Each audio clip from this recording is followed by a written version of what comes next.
नमस्कार। Global United panchayat के YouTube channel पर आप सभी का स्वागत। हम छाया मंत्रिमंडल के रूप में, जैसी दुनिया में एक व्यवस्था है कि प्रेशर ग्रुप के रूप में काम करता है और वो लोगों को दिशा और निर्देश या जिस प्रकार का भी ज्ञान है उसके बारे में अपने आप को सम अप करता है, उसी की लाइन ऑफ एक्शन पे शैडो कैबिनेट का ये प्लेटफॉर्म, आप सभी का स्वागत। आज हम छाया मंत्रिमंडल के रूप में पहुंचे कि इस पृथ्वी पर और विशेष रूप से भारत के मायने में हमने जब सोचा तो सम्मेलन हो रहे थे, स्नेह मिलन समारोह हो रहे थे, स्वागत समारोह हो रहे थे, प्रतिभा सम्मान समारोह हो रहे थे, जातिगत समारोह हो रहे थे, गोत्र आधारित समारोह हो रहे थे। तब हमने अपने हिसाब से ये सोचा कि आखिर ये क्यों हो रहे हैं, उद्देश्य क्या है इनका। अपने अपने तरीके से एंगल से सोचा। हमने भी अपना माइंडसेट के हिसाब से अपनी बात को सोचा कि कहीं राजनीति के इस एरा में ऐसा तो नहीं है कि हमें थाली बजवा दी गई, हमें कई तरह के धर्मों के आयोजन के अंदर हमारे ऊपर कैमरे लग के सर्विलेंस हुआ कि कौन धार्मिक आस्था में कौन कौन लोग जुड़े हुए हैं। फिर किसानों का जब आंदोलन हुआ तो उसके बाद में इनके अंदर ये आया, और विशेष रूप से जब जाति के आरक्षण की बात आई तो ये बवाल उठा। राजनीतिक षड्यंत्र के तहत इस तरह की बात आई कि किसी भी तरीके से जातिगत प्रतिभा सम्मान समारोह हर जातियों के, मैं देख रहा हूं फेसबुक छाई हुई है। इन सारे बातों के अंदर हम सोच रहे हैं कि कॉरपोरेट के लोग इस मानव सभ्यता को किस तरह से हाँकते हैं और आपको किस तरह से भीड़ का हिस्सा बना करके बिना किसी फैसले, बिना किसी कारण के आपको एक तारीख दे करके, एक सन दे करके, कोई कारण दे करके आपको एक जगह एकत्रित करके आपके ऊपर कैमरे लगा करके आपकी पूरे डेटा ले लेते हैं। कौन व्यक्ति किस तरीके से कैसे करते हैं, कुछ सोशल मीडिया से ले लेते हैं, कुछ आपको फिजिकली प्रेजेंट करा कर लेते हैं। आप ये सोचिए कि इतने सम्मेलन हुए, अंतर्राष्ट्रीय सम्मेलन के नाम से हुए, जाट अंतर्राष्ट्रीय सम्मेलन के नाम से, अभी आपके पुष्कर का भी एक सम्मेलन हो रहा है, फिर प्रतिभाओं के सम्मेलन में देखता रहता हूं, जाति और गोत्र के ऊपर भी सम्मेलन होते जा रहे हैं। अब इनके ऊपर आप अपने आप को इस तरह से माइंडसेट को केंद्रित करिए, कहीं ऐसा तो नहीं है कि कॉरपोरेट के लोग या राजनीति, कॉरपोरेट की राजनीति जो है उसको ये कठपुतली है। ये कठपुतली वाले लोगों को ये कहा गया कि आप ऐसा करिए, इनको चाहे फंड चाहिए तो दीजिए। इसमें क्या है कि कुछ अग्रणी लोग होते हैं, उनको कुछ चंदा मिल जाता है, कुछ उनको चेहरा चमकाने का एक ध्याय बन जाता है उनका, और ये अपने आप को ये सोचते हैं कि हम कुछ कर रहे हैं। वस्तुतः आप कुछ नहीं कर रहे हैं, आप भीड़ इकट्ठी कर रहे हैं।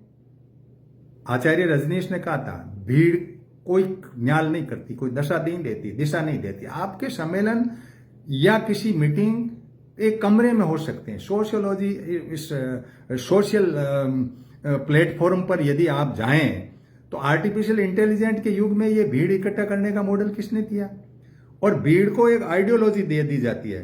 आप ऐसा करिए, इस तरह का झंडा बनाइए जिसका रंग ये होगा, इसके अंदर ये चिन्ह होंगे, ये निशान होंगे, वो नहीं होंगे तो वो जो इनको हाँकने वाले लोग हैं।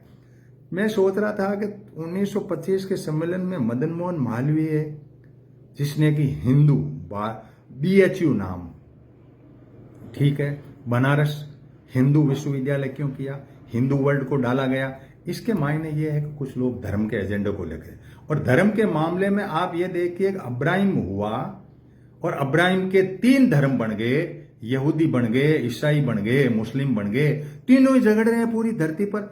इसका मतलब है कि कुछ लोग हैं सातिर जो इस तरीके से भिड़ाते रहते हैं आपस में मानव सभ्यता को, और उसको उसकी मंजिल प्राप्त नहीं करने देते, उसको अपना कुछ उद्देश्य है उसको पूर्ति नहीं करने पाते, उसको वो खुशहाल रहेगा तो वो कैसे जिएंगे, उनके जेब के पैसे ही तो इनके जेब में आएंगे।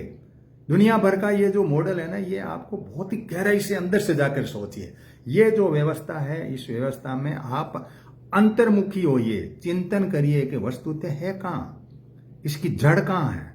ये रोग तो नहीं है, ये बीमारी तो नहीं है, कुछ चंदा होगा वो लोगों का, कोई ऐसा षड्यंत्र नहीं होगा कि किसी के प्रायोजित वाले ज्यादा है। कुछ ये चंदा होगा कि बीच वाले जो छोटे भैया ही खुश हो लेते हैं, बाकी प्रायोजन के लिए पैसे अलग से आते हैं। धर्म के नाम पे ईसाइयों के आ रहे हैं, इनके भी आ रहे हैं। अब आप इन एजेंडाओं को समझिए, वरना क्या है कि ये मानव सभ्यता जो एक सामाजिक परिवेश में सामाजिक प्राणी के रूप में जीना चाहेगी, वो विखंडित भाव से रहेगी। ये एकता वगैरह का कोई मॉडल नहीं हो सकता, कोई एक नहीं हो सकता। वहां कुछ ऊपर बैठेंगे, कुछ नीचे बैठेंगे, कुछ बराबर बैठ के अपने आप को कहेंगे देखो हम आपके बराबर बैठ गए। क्यों बैठ गए? बैठते ही आप बराबर नहीं बैठते तो कहां जाते? कोई आकाश पे चढ़ते, सर पे चढ़ते हमारे।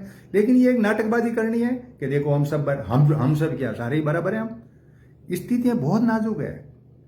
मैं इनको पढ़ता हूं, मैं इनको देखता हूं, बहुत गहराई में मुझे जाना होता है तो मैं देखता हूं यार क्या इस कलर के लिए लड़ पड़े, झंडा भगवा केसरिया क्या है, किसी बात के लिए लड़ पड़ गए, किसी के लिए। ये छोटी हरकतें हैं, इनमें कुछ बहुत बड़ा काम नहीं है, और इनके परिणाम से ज्यादा दुष्परिणाम है।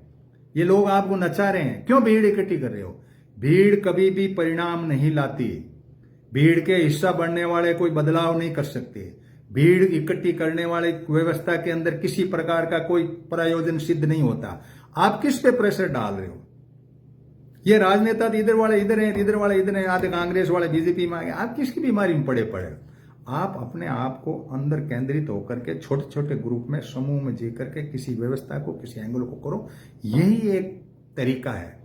वरना कॉरपोरेट के उसकी डोर आपके राजनेताओं की, मोदी की चोट कॉरपोरेट के हाथ में, अडानी मोदी आगे लग गया, इधर ये कांग्रेस वाले लग गए।